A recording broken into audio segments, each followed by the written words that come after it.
This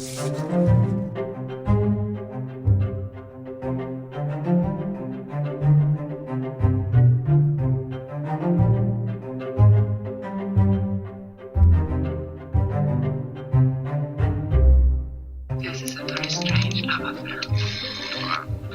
Maybe the fact that you don't love me. I don't love you, I'll let you know. It's so true and so good that it hurts. You'll have a hard time finding women like that these days. Shoot, do you think so? आपको कुछ बताना है। मेरे husband का affair चल रहा है। बहुत सोचा उनसे बात करूंगी पर हिम्मत नहीं जुटा पाई। और मेरी अम्मी हमेशा कहा करती, हमेशा कहती कि कभी-कभी गलत ट्रेन भी सही जगह पहुंचा देती है।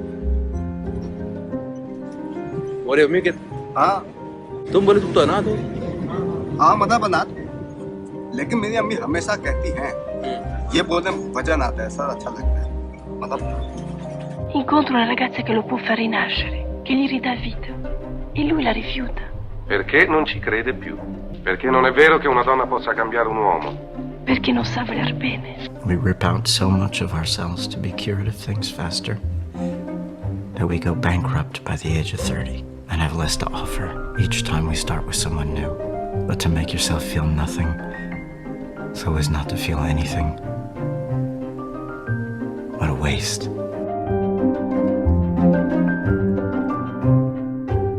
I don't want to say goodbye right now. We don't have to make that decision.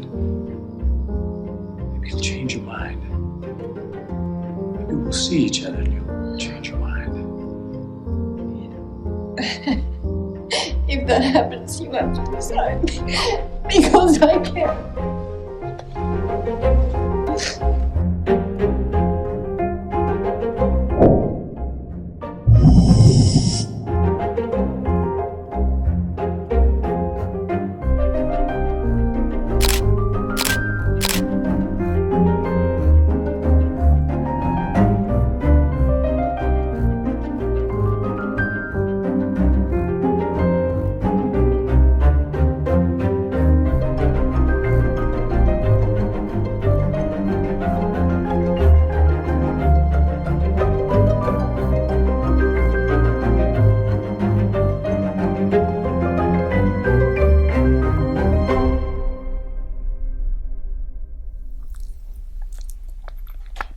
Hello, welcome back. Same set, different teacup. What are you drinking right now? Are you comfy? If you haven't seen part 1, you might want to go and watch that now.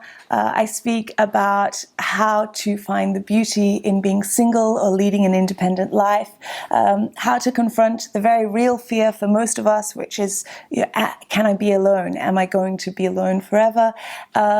Also look at what went wrong in your relationship and how to learn from that, how to learn more about yourself. So let's get started with part 2. As I said before, I'm no expert. It's not like I've got everything sorted out with love, but maybe you could just think of me like a friend, okay? I'm calling you up. This weekend is Valentine's Day, and maybe that brings up a lot of strange feelings for you. Are you feeling a bit triggered by all the stuff you're seeing on social media? And so I'm calling you up to check on you, to cheer you up, and to talk to you about everything that you're feeling. Okay, you ready? You ready?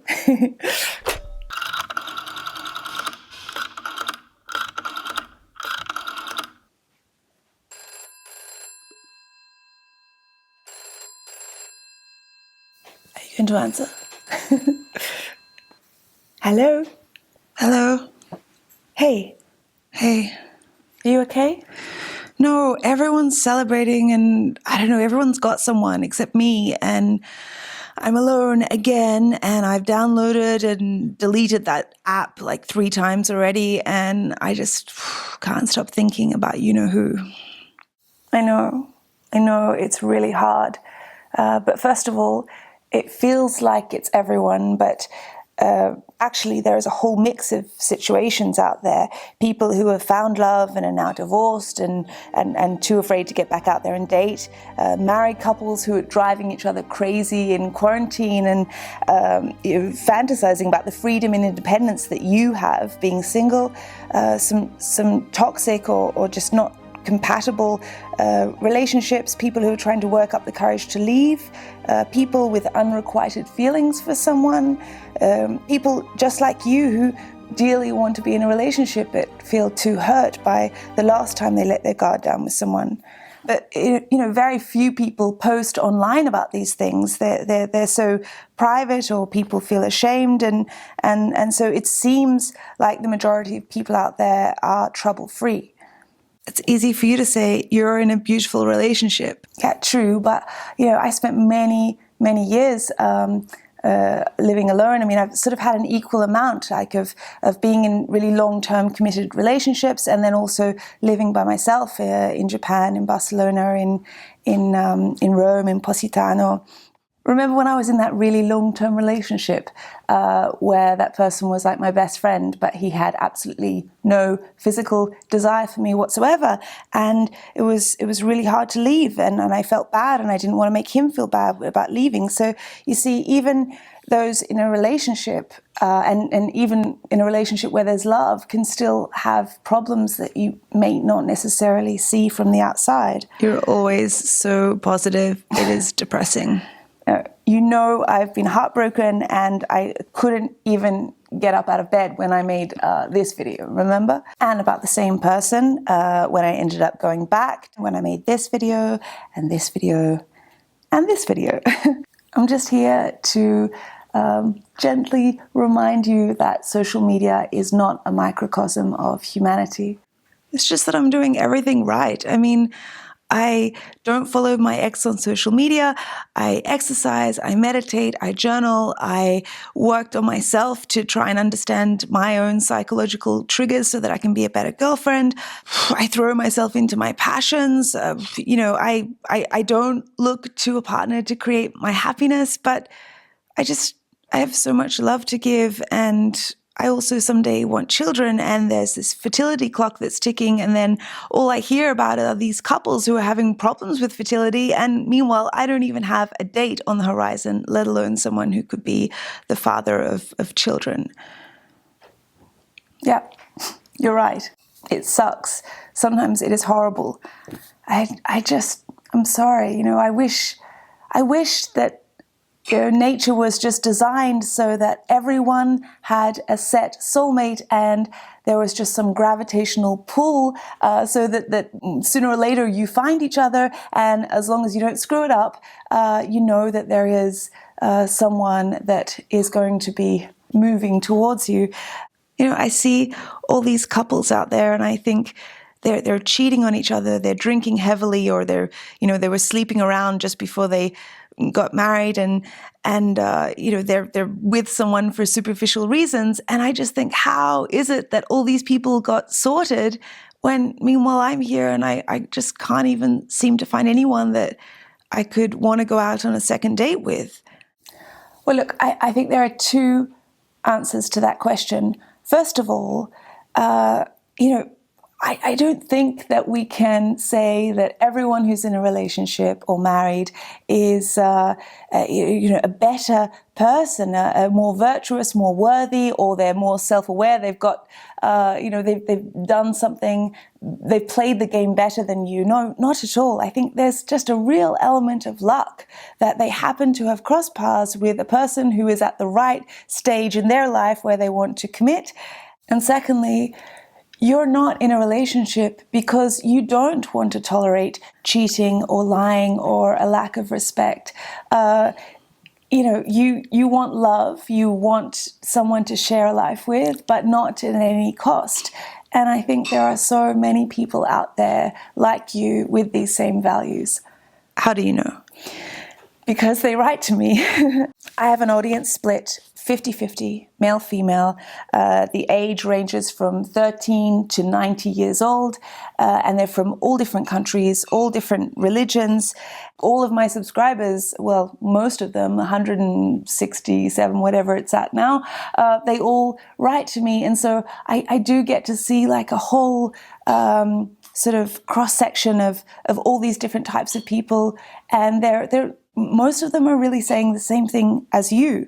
I mean, they're amazing people. They they write these very private stories and tell me that they are holding out for that type of love that you're talking about, that you desire. Yeah, that email situation is really getting out of control. What are you going to do about that? I know. I don't know. I don't know how to manage it. In fact, I actually considered getting a PA, but I can't really afford it. And then I thought, these people are writing very personal things. So they're kind of writing, assuming that it's going to be seen by my eyes only. So then I would feel bad if there were some random PA reading their emails. I don't know. So what am I supposed to do now? You vent. You get mad, you cry, you keep putting yourself out there so that you have a chance at meeting someone, but in moderation, so that you're not depleting yourself of all your optimism and you're not getting too jaded about the whole dating world. And then we just trust. We trust that the world is full of people, and sooner or later you will meet someone, and then all this time alone that you have spent working on your passions, finding out more about yourself, being the best version of yourself, will actually help you to give that relationship the best chance possible of enduring. And so I think this time right now, you can use it to become, the person that you're looking for. For example, you always tell me, I really want to be with someone who loves what they do. So become that person yourself as well, and then you'll have, because the person that you would be compatible with will probably have this on their list of traits that they would like to have in a person. So whatever happened to that online business that you were going to start back when this whole COVID thing started? Yeah, I have to finish that website. Okay, well, perfect. Do it. Now is the perfect time for projects like this. Didn't you also want to learn Italian? You can do this now. You have this possibility that people in a relationship, or certainly people who have children, their time is always split. Their time is not completely their own. So you can take advantage of this, and then when that person arrives, you'll be so proud of yourself and just exactly who you want to be, and that can only increase your chances of attracting the right type of person, the person who in fact you would be attracted to.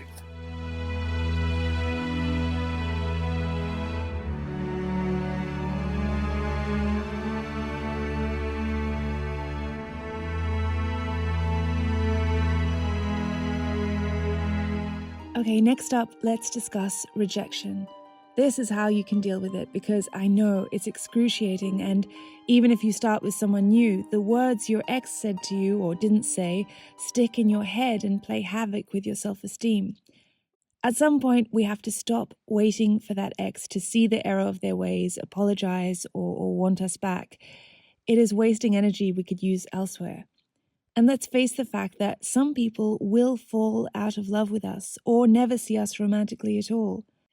And that's okay, because of what I like to call the coriander theory, or for my American and Canadian friends, the cilantro theory.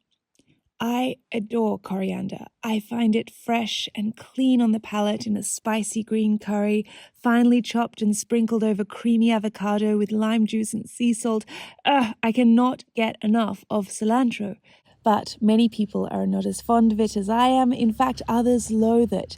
There is even a website called IHateCilantro.com that collects haiku poems on people's hate for it.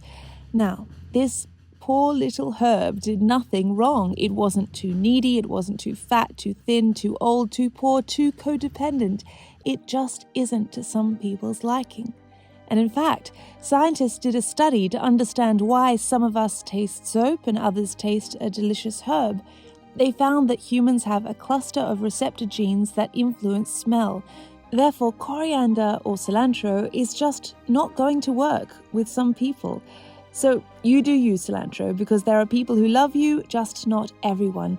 And in the case of relationships, we don't need everyone to find us engaging or attractive or lovable. Only one person, really. You're not doing anything wrong. There's nothing wrong with your body or your personality. No one is everyone's taste. You might see some gorgeous movie star and think, but they're everyone's taste.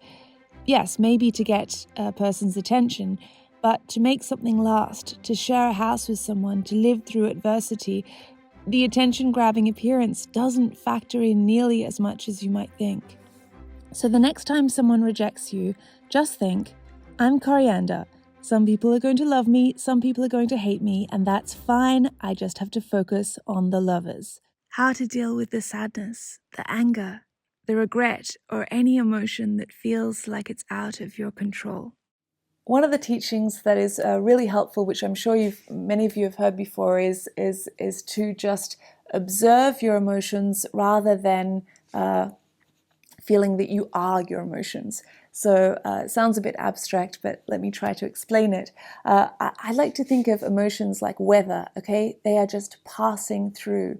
Don't feel like you're consumed by sadness or depression or anger even, resentment, hurt, pain, whatever. Don't think I am hurt, I am depressed. Say, there is depression, there is hurt, there is pain, like you're looking at it. Imagine yourself and you're just looking out the window, you're seeing, oh yeah, there's rain today. There's rain, okay, yep, it's there, acknowledging it, and but you know that it's going to pass. You don't know when. It might rain tomorrow. You don't have any control over it, but you do have control of saying, I'm separate from it, okay? I'm not going to get, well, I'm not the rain. I'm just watching the rain. I'm watching the rain, and I'm knowing that at some point it's going to pass, and at some point there's going to be sunshine again, or maybe there'll be wind, or maybe there'll be snowflakes. But the good, the sunshine, the rain, the storm, whatever it is out there, it's all just passing through. And you're just watching it, and you are safe and grounded in yourself, because you are the constant. All the weather can change around you, all the emotions can change. It's like a storm raging outside, but you are the constant, and you can hopefully eventually, as you get better at understanding yourself, find real serenity in that. I mean, that's what works for me. I find a lot of serenity in knowing all of these things can change around me. It's not to invalidate the emotion, because of course, like if there's rage, if there's anger, it's important to say, okay, why is there anger? Why am I feeling so angry at this? What is triggering me here? And just to remember that it's not it's all ephemeral, it's all just transient, just passing through like a storm, and you just see the storm coming, you're like, it's and then you just watch it, you ride the storm through, and then just know that you're probably going to wake up at some point, and the rain will have passed, the storm will have passed, and you're going to say, okay, the weather's changing yet again.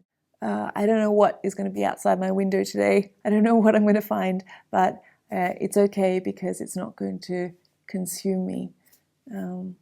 Yeah, feel free to just switch me off if you don't agree, but I've been where you are, and I've been that person who is defensive and a little bit jaded and thinking, gosh, it is so hard, because dating is hard. It really is. As some of you know, I've lived alone in a lot of different countries, foreign-speaking countries, and I think it's really helped me, because I know how to occupy myself for a whole weekend or a whole summer completely alone, with no friends, no partner, no family. And I think that also helps when it comes to dating, because once you know that, you kind of radiate it.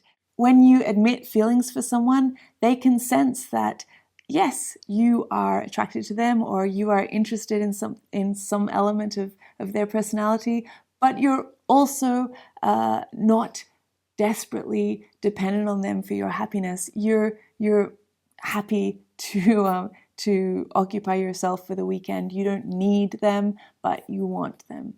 And there's a bit of a difference there. And of course, it's a long journey to get to that point, because in order for it to be authentic, I mean, it's when you come across someone and you have chemistry, it can be so exciting, and you have those butterflies, and you think, wow, this is it. This is what I've been waiting for. This is not like with all these other people.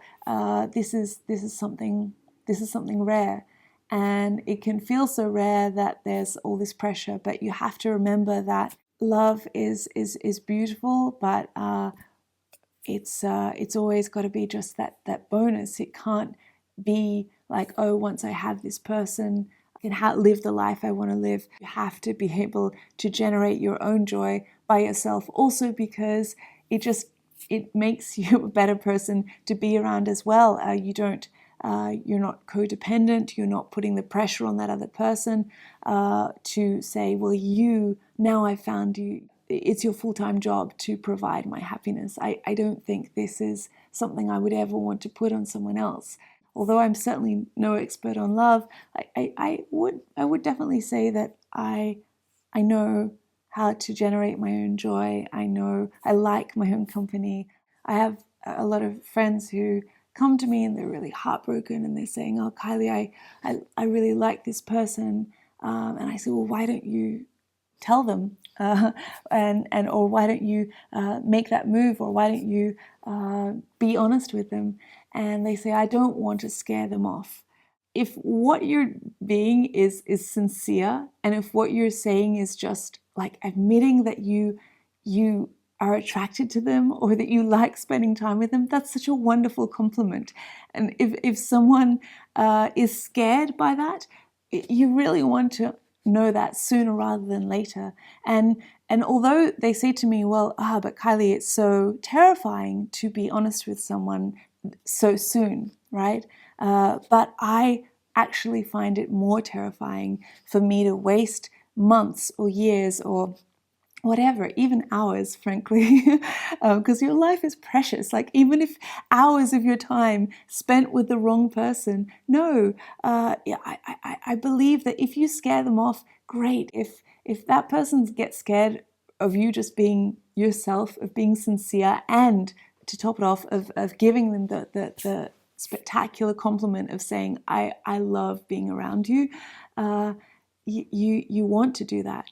We have to try, we get this one life and we have to just put ourselves out there to experience the full spectrum of emotions, and certainly having one's heart broken is a part of that, and it's also something that can be quite humbling, and it means that if you do decide to go on and start another relationship with someone later down the track, you carry that with you. You carry that fragility that you're feeling right now. You know what it's like to be left, or to be blindsided, or to whatever is the case for you. And so and then you will treat that next person with just a little bit more tenderness, and they will probably fall in love with you a bit more for that. And so we can't know exactly how we're going to use the lessons from one relationship in the next, but I do believe that we can all weave together and be a part of a much bigger plan that we will only understand at the end, when we look back and say, okay, like the clip in the film, sometimes the wrong train can take you to the right destination. It's a great film, The Lunchbox. You should watch it if you're a romantic. Thank you for watching, and I hope you feel better soon.